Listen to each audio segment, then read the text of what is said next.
There's an old saying that there's strength in numbers, and this is possibly as true on the Magic Island or in Euclidia as it is anywhere else.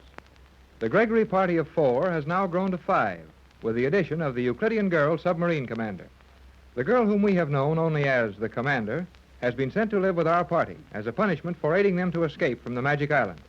She's a very lovely and clever young person and will be known from this time on as Elaine Raleigh. In the living quarters set aside for Mrs. Gregory and her loyal friends, Joan and her mother are fitting one of Mrs. Gregory's dresses on Elaine, while Jerry and the captain are out trying to get a little more information on their position. I know I'm right, Captain Bradford. Well, I hope you are, Jerry, but this doesn't look much like it. Oh, just the same, I think we should keep walking along this narrow little hallway. At least it was built here for some purpose, and the more we learn of this place, the more chance we have of escaping from it. I know one thing for sure. What's that? Nobody can hear us talking in this tunnel. How are you so sure of that? Well, the commander told me so. Elaine? Yep, that's right. I've called her the commander so long that it's hard to remember to call her anything else. But Elaine is sure a swell name. It is a pretty name, Jerry, and Elaine is a very attractive girl. You bet she is. I think she's mighty nice. Well, I'll agree with you, son, but if you don't mind, I'd like to give you a little advice about her. About Elaine? Mm-hmm. Elaine and all the rest of the ladies. Yeah? Well, what is it? Well, Jerry, just as one man to another, I'd say that it might be just as well if you didn't say too much about how nice you think Elaine is, especially when Joan is around. Oh, sure. I figured that out for myself. Joan gets all steamed up every time I say something nice about the girl. Yes, you may find that such things will happen to you from time to time. Yeah, I know that. Women are all alike. Oh, but I guess they can't help acting like that. And they're pretty nice. Not bad, Jerry. And if you understand them that well, I'll let you alone to work out your own problems with it. Yeah, but Elaine is mighty smart about things in this crazy place. And when she says nobody can hear us in this tunnel, I know it's right. Well, at least it's worth taking a chance on. But why do you think she was so insistent that we explore this passageway? Well, you started it all by what you said at dinner last night. What was that? Well, when you said you thought there must be some easier way to get out of this underwater city than taking a submarine out through those locks. Well, I naturally figured that anyone as clever as these Euclideans are would have more than one exit. There would always be an emergency outlet someplace. That's the idea, and Elaine says there is. And she thinks this steel shaft is the answer? That's right. I wonder. Well, we're going back away from the city now and climbing at the same time. I'd say this was very near that elevator shaft we came down from the island to the underwater city. That's what I think. I've got an idea, Tex. Well, it may be crazy, but I wish you'd listen to it. Well, right ahead, Jerry. Ideas aren't so plentiful that we can afford to waste any of them. Well, that universal solvent of yours, that's the only thing we've got that's better than anything the Euclideans have, isn't it? Yes, I expect that's right. And the only way you can use that is to have it where you can turn it loose or pour it out or spill it or let it run down on something? That's right. Our only real hope to use my solvent as a threat when we try to capture this place is to find the highest point in the city, suspend a quantity of the solvent there, and threaten to release it and destroy the city. That is, unless the Euclideans surrender at our terms. Okay, that's swell. And that fits right in with what the commander, Elaine, said. Yes, go on. Well, she figures that this tunnel we're walking in comes out inside that mountain that the crater of the volcano is in. Only this thing goes right up inside one of the little peaks around the crater, and that the opening at the top is only 30 or 40 feet below the water. Well, if that's true, say, we're as good as off this place right now. But we'll have to be sure that nobody else knows what we know. Oh, what could they do about it? Prevent our coming up here, for one thing, and close this off for another. Yeah, they'd do that all right. Hey, Tex. Oh, listen to our steps. Yeah. We're off that noiseless steel and walking on rock. Good solid rock, too. Begins to look as if your girlfriend is correct. Boy, it sure does. But it looks like there's something here she didn't know about. What? Oh, a steel door, eh? Mm-hmm. And a mighty heavy door from the looks of things. Well, now, if we can get this open, give me a hand here, Jerry. Aye, aye, sir. I'll say, this isn't going to be any too easy. No. Must be some way to get it open, though. I don't like to make too much noise or stay up here too long. We might get caught at it, and that would spoil all our plans. Oh, for sure, but, well, we may not get many chances to come up here either.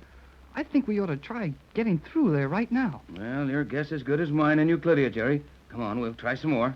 This is... it's sure funny. The door looks like it was stuck to the sides. All the way around. Yes, except on the bottom. Here, put your hands flat against the door, and we'll try pushing down on it. Down? Down. Okay, Skipper. Here we go.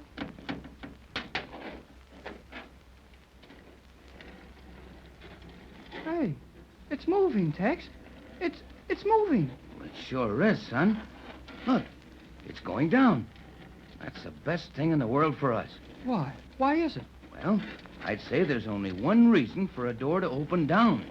There isn't room for it to open up. And that can mean only one thing. There isn't room for it to open up because we're too near the top of this mountain. Or whatever we're inside of. Gee, Tex, look into that room. Yes. Not only into the room, but look through the room. Come on. Wait, hold it, Jerry. Wait till this door is all the way down into the floor. You might get hurt if you start in there now. Okay. Boy, that's something to see, isn't it? It certainly is.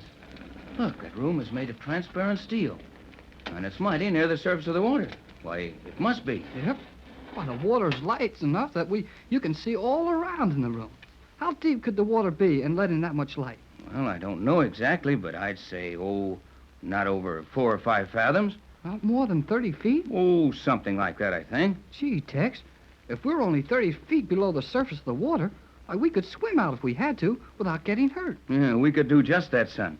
Well, everything seems to be stationary. Come on, let's go on in. Gee, this place isn't very big. Plenty big enough for an escape chamber, and that's just what it was designed for. Well, how do you get out of here? I'm trying to figure that out. I think I have. How? Now, look, see that valve down there in the corner? Huh? Oh, yeah. I get it. Air pressure. Right, boy. Either air pressure to bring the pressure of this room up to that outside, or to flood this lock with water. Be hard to get out of here and into the water at that. That's a long time to hold your breath. I don't have any idea that you're supposed to hold your breath while you're getting out of here. Well, how else can it be done? It looks more to me as if this whole room was a lock. Yeah, a floating lock. It can be forced up to the surface of the water. Well, it looks like the locks they used to get that rocket plane out of that underwater city. Exactly. I think when our time comes to escape from Euclidia, this is the way we do it. And you can leave some of your solvent out in that hallway, so we'll eat down through into the city and let the ocean flood in and destroy everything. That's it, except that we'll give the Euclideans a chance to surrender and become good citizens of the world. You know, after all, Jerry, we're here to stop those scientists before they do a lot of harm in our world with their inventions and discoveries. Our business isn't to hurt anyone. Well, I guess not. But they wouldn't worry about hurting anyone else. Well, do you know of anyone they've hurt? No. Yeah. How about that old sailor who got the first radio message off to us? He wasn't hurt. He's alive and well, a prisoner like the rest of us. Maybe you're right. But will these Euclideans behave if we do capture them and take them home? We'll put them where they'll have to. In jail, you mean? No, I don't think so. You know, I doubt very much if it's possible to prove anything criminal against them. At least nothing serious enough to keep them in a prison for life. You know, after all, Jerry, all they've done is to be just a little too brilliant for the present order of society. While that may be dangerous, well, certainly isn't criminal. Well, if we can't put them in prison, where can we put them? Well, Mrs. Gregory has money, Jerry. Almost unlimited money. Many of her friends are equally fortunate. I'm sure Pat would lead a movement to form a syndicate, establish a scientific foundation for these people. There they would be allowed to carry on their work, but they'd also be watched to see that anything they develop would only be used for good. It sounds okay, but it sure costs a lot of money and plenty of trouble. It's the only answer I can think of. Well, I hope they refuse to surrender, and we can turn this water in on the whole bunch of them. Now, Jerry, you wouldn't do that. Well, maybe I wouldn't want to do that to the animals they've got down there, but I don't feel very bad about anything happening to the Euclideans. Why, Jerry, they're human, just the same as we are. They're entitled to fair treatment. Yeah, only... Hey, Tex, look. Yeah, I see it, Jerry. A shadow on the water above us. Looks like the shadow of a submarine. No, it's one of those rocket planes shaped like a submarine. How can you tell? Well, see the shadows, those little bumps on the sides, where the wings don't quite fold into the ship? Say, you're right. It is one of the Euclidean rocket planes. It's just drifting on the surface of the water. Well, it's going to be right over us in a minute. The shape of that shadow is changing. There's a bulge on one side of it. Looks almost like somebody was getting out of it and into the water. That's just what's happening. Now, look, that fellow's feet are touching the water. Yep, and we're mighty close to the surface. I'll bet it is over 20 feet. Nearer 30, I think, but the water's perfectly clear.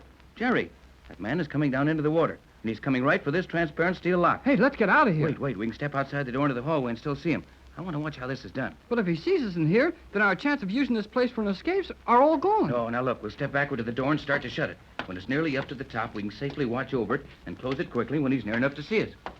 Okay, but we'd better get busy. Now, look, Jerry, the man has on heavy shoes like a diver, but no diving suit. Well, he's got a little thing like a helmet on, though. Right, just something to allow him to breathe for the few seconds it takes him to get into this lock. He's right beside the lock now, but he's turned sideways, so I guess he can't see us. Now, look, he's reaching down to turn something. It's a valve. Just what I thought. This is a lock, and he'll fill it with water before coming into it. But how can he get the water out of it when he wants to come through this door? Probably pump it out with that valve we saw in here. Hey, he's letting in the water. He's liable to turn around in a minute. Here, give me a hand here, Jerry, and we'll shut this door quick. Aye, aye, sir. Now, come on, son. Let's get away from here quick. I'll say, oh, boy, what we know about this place now. Sure looks encouraging, Jerry, but we'll have to be mighty careful about discussing with the others. But we'll have to tell Joan, their mother, and the girl commander, Elaine. Well, we'll tell them all right, but let's be careful. We're as good as out of Euclidia right now. That's what you think. What's up, kid? Well, look behind you. Through the transparent wall of that steel lock we just came out of. Huh? That's a funny one. Yes, that fellow took off his helmet and stored away in that little cabinet, but he isn't coming out this door. Well, he's sure not going to try going back up through that water without a helmet. Get out of here quick, Jerry. He's coming this way. Playing these transparent steel walls, you can't tell when you're through something. He's coming now, and there's no doubt of it. And I'm not sure we can find a way out of here. Well, there aren't any turns in this corridor. You mean there weren't any turns in it when we came up here? No telling what's happened to it since then. Come on, step on it, Jerry. That door's opening behind us. And if we can't get around the turn in this tunnel before that fellow sees us, we'll never get a chance to see this place for an escape.